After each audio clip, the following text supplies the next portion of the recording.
Assalamualaikum warahmatullahi wabarakatuh. Perkenalkan, nama saya Robi Alfikri. Saya dari kelas pendidikan IPS 6B konsentrasi sosiologi. Pada video kali ini saya akan mereview materi-materi tentang telaah kurikulum IPS yang telah disampaikan oleh Bu Nengsri Nuraini. Adapun video ini dibuat bertujuan untuk memenuhi ujian akhir semester dalam pembelajaran di rumah aja pada masa pandemi COVID-19 ini. Terima kasih. Selamat menonton, selamat menyaksikan.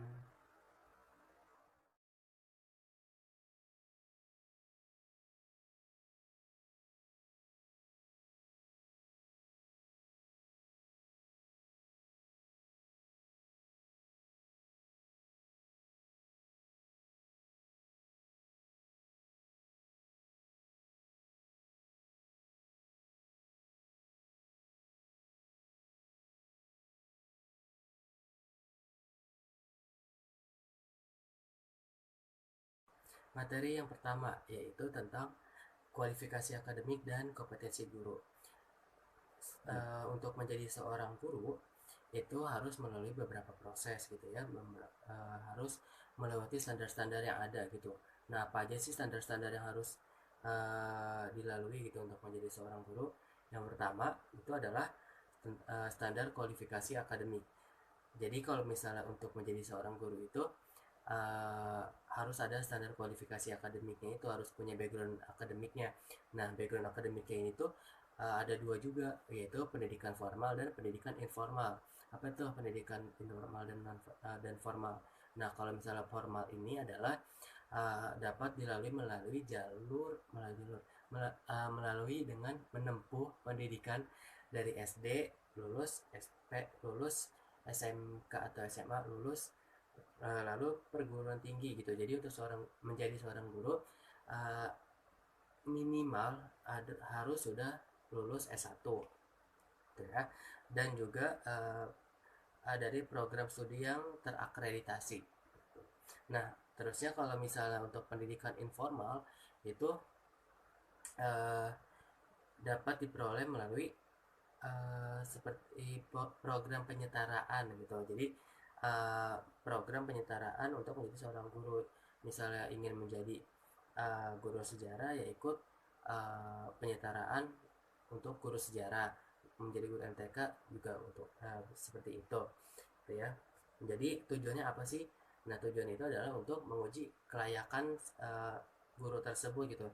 Ini orang layak ya untuk jadi seorang guru sejarah gitu atau guru IPS gitu.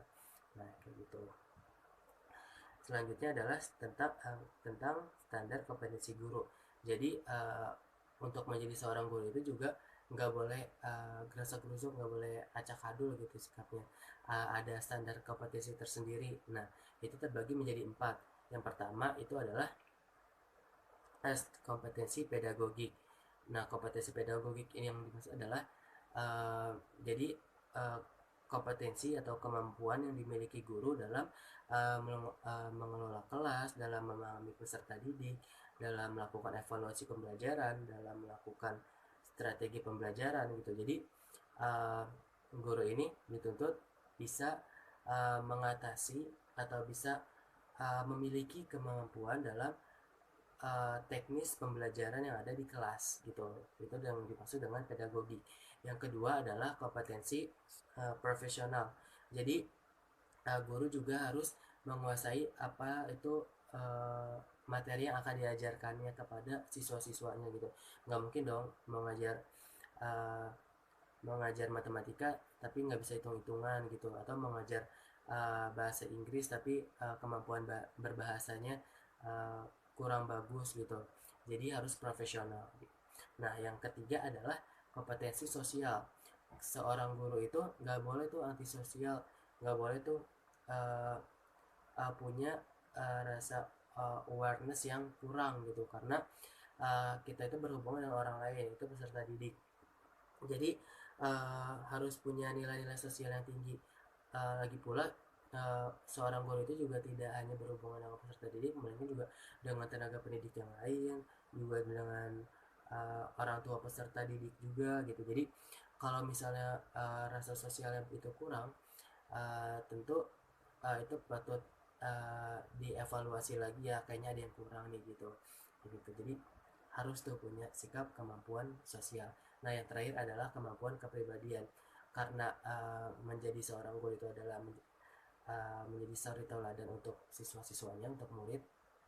Jadi seorang guru ini diharuskan punya kepribadian yang baik. Kepribadian yang baik ini adalah kepribadian yang dapat dicontoh oleh murid-muridnya, yang mengandung nilai positif gitu dalam kehidupan, untuk kehidupan sehari-hari gitu. Jadi nggak bisa tuh ya guru punya sikap yang menunjukkan sikap yang kurang baik di depan siswa. Yang kedua adalah membahas tentang kurikulum. Nah, secara khusus yang akan dibahas adalah KTSP atau kurikulum 2016 dan K13 atau kurikulum 2013. Yang pertama tentang KTSP. Kita bahas tentang hakikatnya dulu nih. Kalau hakikatnya itu KTSP adalah pengganti dari KBK gitu, kurikulum sebelumnya, kurikulum 2004. Nah, KTSP ini kan singkatan dari kurikulum tingkat satuan pendidikan, KTSP, dan pengganti dari KBK, kurikulum berbasis kompetensi gitu. Nah, adanya KTSP ini adalah sebuah penyempurnaan dari KBK itu sendiri. Lalu kenapa sih tiba-tiba nih ada muncul KTSP gitu, atau tiba-tiba diubah yang tadinya KBK menjadi KTSP? Nah, itu ada dua penyebabnya. Yang pertama itu adalah perkembangan zaman. Jadi sebuah kurikulum itu harus banget menyesuaikan zaman yang ada gitu. Jadi nggak boleh tuh ketinggalan zaman gitu. Jadi harus terus up to date gitu, disesuaikan dengan perkembangan zaman, agar pembelajaran yang ada dan hasil dari pembelajaran itu juga nggak ketinggalan gitu. Yang kedua adalah munculnya peraturan pemerintah nomor 19 tahun 2005. Nah, tentang terkait dengan PP nomor 19 tahun 2005 ini kan merupakan landasan dari KTSP. Isinya itu adalah tentang standar pendidikan, di mana di dalamnya itu terdiri dari 8 standar nasional pendidikan, termasuk dalamnya juga terdapat standar kompetensi lulusan, standar isi, standar proses, dan lain-lain sebagainya gitu, dan lainnya, yang diberlakukan kepada seluruh lembaga-lembaga pendidikan. Selanjutnya itu ada prinsip pengembangan. Jadi sebuah kurikulum itu juga harus punya prinsip-prinsip gitu ya. Yang pertama, kalau dalam KTSP itu punya 7 prinsip. Yang pertama adalah prinsip yang berpusat pada kompetensi, perkembangan, kebutuhan, dan kepentingan peserta didik serta lingkungannya. Yang kedua adalah beragam dan terpadu.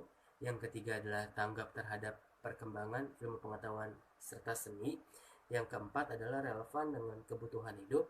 Yang kelima adalah menyeluruh dan berkesinambungan. Yang keenam adalah belajar sepanjang hayat. Yang ketujuh adalah seimbang antara kepentingan nasional dan kepentingan daerah. Selanjutnya nih, struktur kurikulum KTSP. Karena di sini karena saya membahas tentang telaah kurikulum IPS, yang mana itu spesialisasi untuk SMP gitu ya, IPS SMP. Jadi kalau misalnya dalam SMP itu dapat alokasi waktu sekitar 4 jam untuk seminggu, dari kelas 7 sampai kelas 9, 4 jam tuh semuanya. Oke. Kalau misalnya total dengan muatan lokal, pengembangan diri, dan pelajar, dan ya dengan itu semuanya itu di total menjadi 32 jam seminggu. Oke. Selanjutnya beralih ke K13. Landasan kurikulum 2013 itu ada 5 ya, dari filosofis, sosiologis, teoritis, dan yuridis. Kalau misalnya filosofisnya itu adalah tentu tujuannya sesuai dengan pendidikan nasional. Ya, kalau sosiologis itu sesuai dengan keadaan nasional, gitu ya, tentang keadaan nasional, keadaan sosial. Nah, kalau misalnya landasan teoritis ya jelas ya, banyak teori-teorinya gitu. Nah, kalau landasan yuridisnya ini itu ada di Undang-Undang Dasar Nomor 20 Tahun 2003 dan Peraturan Pemerintah Nomor 19 Tahun 2005. Itu awal mulanya dari landasan yuridis untuk kurikulum 2013. Adapun prinsip-prinsip dalam kurikulum 2013, kalau misalnya tadi di KTSP itu ada 7 poin. Nah, kalau misalnya di K13 itu menjadi 5 poin atau dikenal dengan 5M. 5M kayak gini ya, 5M lah ya kayak gitu. Nah, 5M. M pertama adalah mengamati, M kedua adalah menanya, M ketiga adalah mencoba, M keempat adalah mengasosiasi, dan M kelima adalah mengkomunikasikan. Gitu. Untuk struktur kurikulum 2013 itu sebenarnya sama seperti KTSP, yaitu kalau misalnya tentang alokasi waktunya itu 4 jam untuk pelajaran IPS dari kelas 7 sampai kelas 9. Nah, perbedaannya itu ada di kompetisi intinya. Kalau misalnya di K13 itu ada 4 kompetisi inti atau disingkat KI. Jadi KI 1, KI 2, KI 3, KI 4. Kalau KI 1 itu tentang spiritual, KI 2 itu tentang KI 2 itu tentang sosial, KI 3 itu tentang kognitif, dan KI 4 itu tentang keterampilan. Nah, tadi udah dijelasin tuh ya, dari hakikat, prinsip, terusnya struktur. Nah, kalau sekarang itu akan dijelaskan tentang persamaan dan perbedaan antara KTSP dan K13 gitu. Pertama nih, untuk KTSP. Untuk persamaannya. Kalau persamaannya, kalau sama antara K13 dan kurikulum 2006 atau KTSP itu sama-sama menampilkan teks sebagai butir-butir kompetensi dasar. Yang kedua, antara keduanya itu sama-sama dibuat dan dirancang oleh Kementerian Pendidikan dan Kebudayaan Republik Indonesia, Kemendikbud. Yang ketiga, beberapa mata pelajaran masih ada yang sama. Yang keempat, esensi dari kurikulum ini sama-sama berpusat pada siswa atau student center. Jadi tujuan dari student center ini adalah agar mengaktifkan siswa. Jadi siswa ini sebagai eksekutor dalam bukan eksekutor apa ya. Jadi kalau misalnya guru itu fasilitator, kalau misalnya siswa itu yang mengaplikasikan atau aplikator dalam pembelajaran gitu. Nah, tadi itu ada persamaan. Nah, kalau sekarang adalah perbedaannya. Kalau misalnya perbedaannya itu kalau dalam KTSP standar isi itu ditentukan terlebih dahulu yang tercantum dalam Permendikbud nomor 22 tahun 2006. Lalu setelah itu Lalu setelah itu ada standar kompetensi lulusan atau SKL yang tercantum dalam Permendikbud nomor 23 tahun 2006. Jadi setelah adanya Permendikbud nomor 22, lalu ada Permendikbud nomor 23. Itu. Nah, kalau misalnya K13 itu yang pertama adalah SKL-nya dulu. Baru setelah itu standar isi. Seperti itu.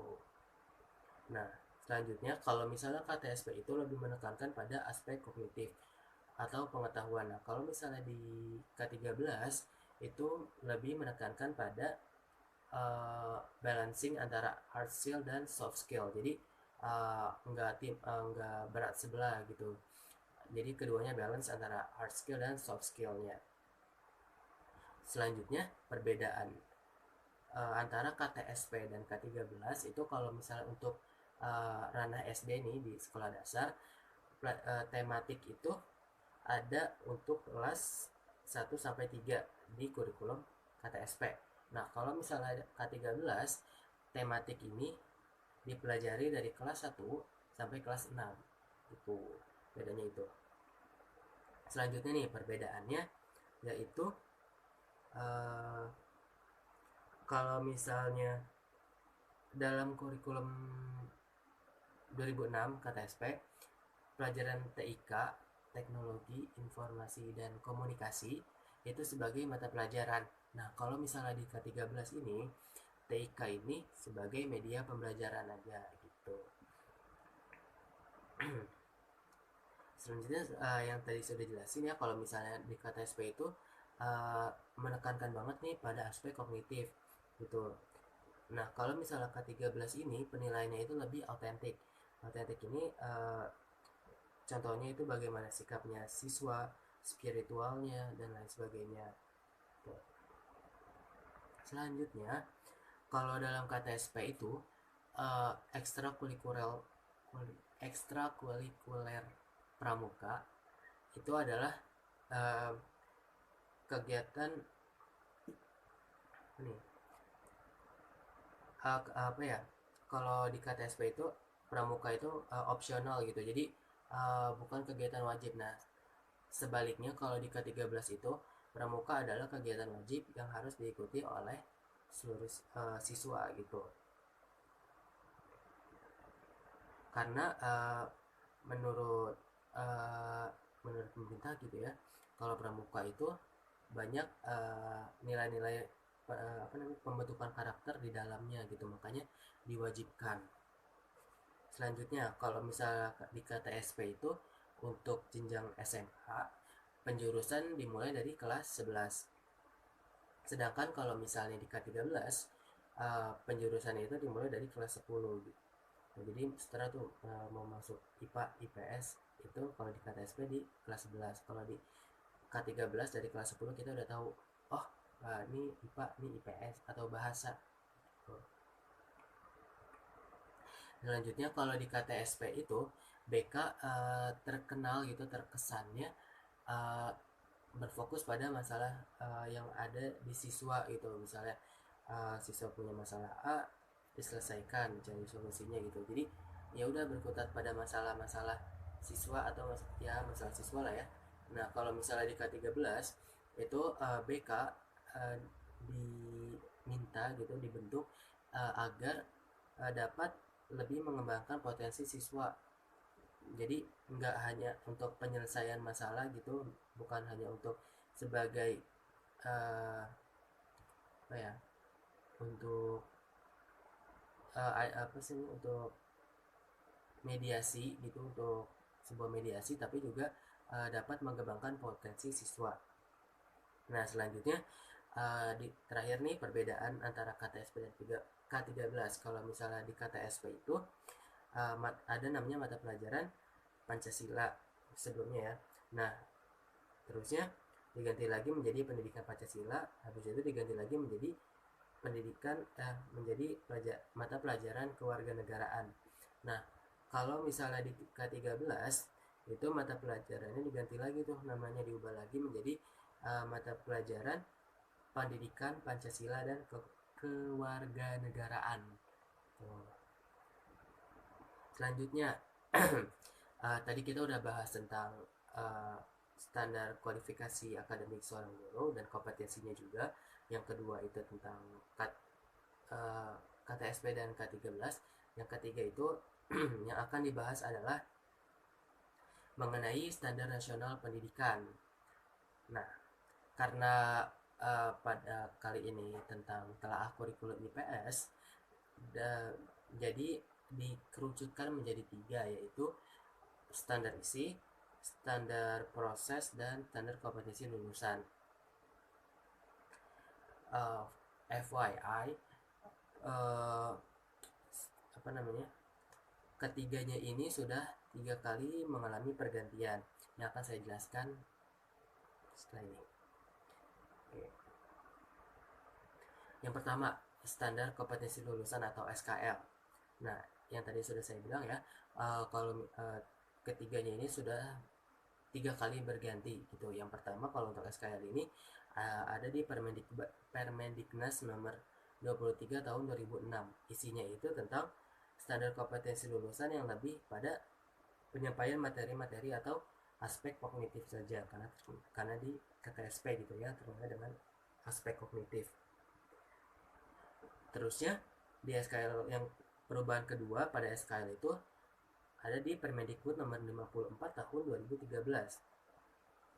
Pada peraturan ini lebih diperinci lagi gitu, dan menekankan bahwa SKL merupakan kriteria mengenai kualifikasi kemampuan lulusan yang mencakup 3 aspek, yaitu sikap, pengetahuan, dan keterampilan. Dan peraturan yang ketiga itu tentang SKL adalah nomor 20 tahun 2016. Sebenarnya sama aja dari nomor 54 tahun 2013. Ini hanya penyempurnaan aja. Tuh. Selanjutnya itu tentang standar ISI atau SI. SI juga 3 kali berganti ya. Yang pertama itu nomor 20, Permendiknas nomor 22 tahun 2006. Isinya itu tentang struktur kurikulumnya belum memisahkan antara aspek kognitif, afektif, dan psikomotorik. Tentang itu isi dari Permendiknas nomor 22. Selanjutnya perubahan pada tahun 2013, yaitu membahas tentang kompetensi yang mencakup spiritual, sosial, pengetahuan, dan keterampilan, atau terbagi jadi KI 1, KI 2, KI 3, dan KI 4. Tuh. Sama seperti SKL, ada juga perubahan tahun 2016.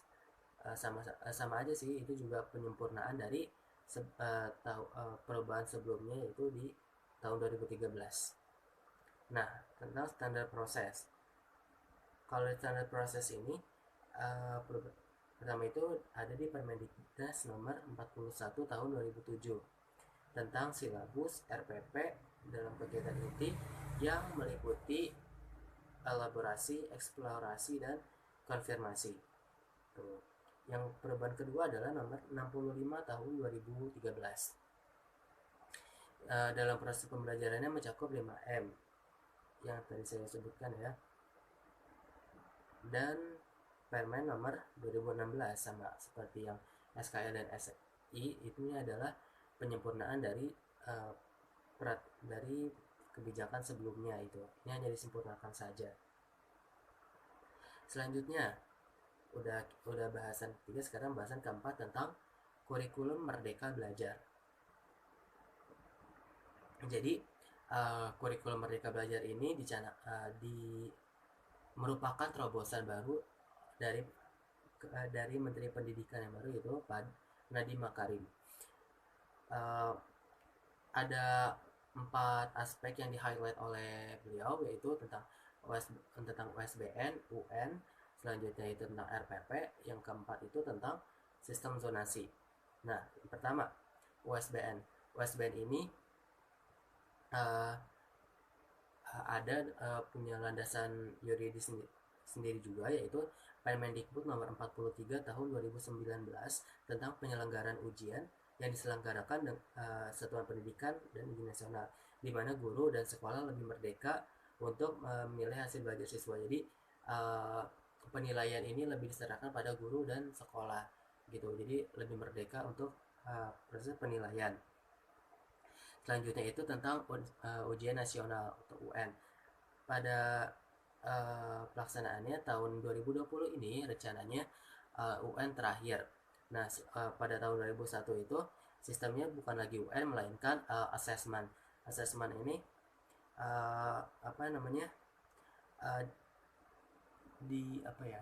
direncanakan memiliki setara dengan level internasional gitu. Adapun assessment ini mencakup 2 hal, yaitu literasi dan numerasi. Yang ketiga itu tentang RPP. Jadi pada kurikulum Merdeka Belajar ini, RPP juga menjadi highlight dari Kemendikbud, yang mana tercantum dalam Permendikbud nomor 14 tahun 2019 tentang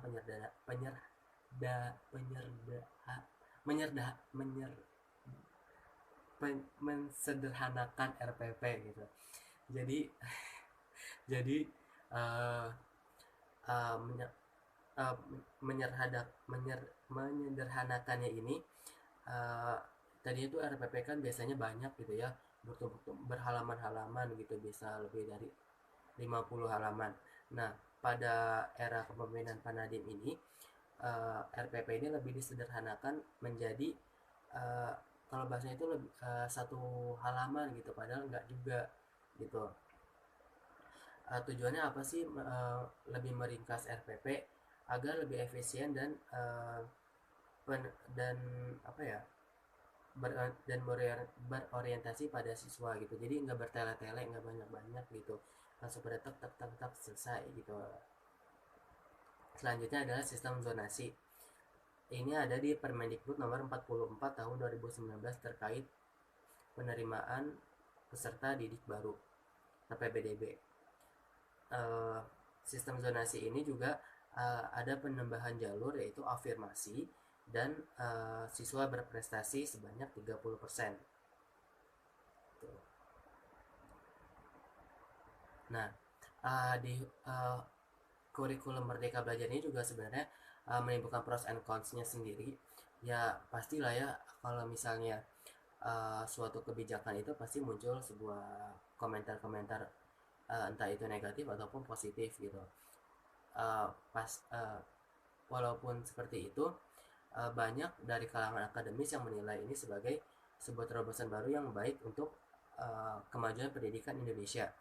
Karena kalau dilihat dari tujuan-tujuannya gitu, dari pemaparan-pemaparan yang ada, ini tuh ingin menyesuaikan agar pendidikan Indonesia ini tuh setara gitu dengan negara-negara maju, agar tidak tertinggal gitu, agar tidak tertinggal. Tapi kurangnya itu adalah beberapa landasan yuridisnya gitu. Jadi harus tegasnya ada, atau ada aturan yang jelas mengenai teknis-teknisnya seperti itu. Karena dalam penyampaiannya sendiri, dalam penyampaian Pak Menteri itu belum dijelaskan secara runtut dan secara rinci mengenai teknis-teknis dari misalnya dari UN sendiri. Kurangnya adalah uh, penjelasan secara lebih runtut dan lebih rinci lagi mengenai ujian nasional gitu, karena ini menggunakan sistem yang baru bertaraf internasional, tentu harus banyak penjelasan-penjelasan mengenai ini gitu, agar tidak menimbulkan miskomunikasi di masyarakat gitu, namanya pada sekolah gitu. Jadi harus lebih banyak penyuluhan-penyuluhan mengenai kebijakan baru ini.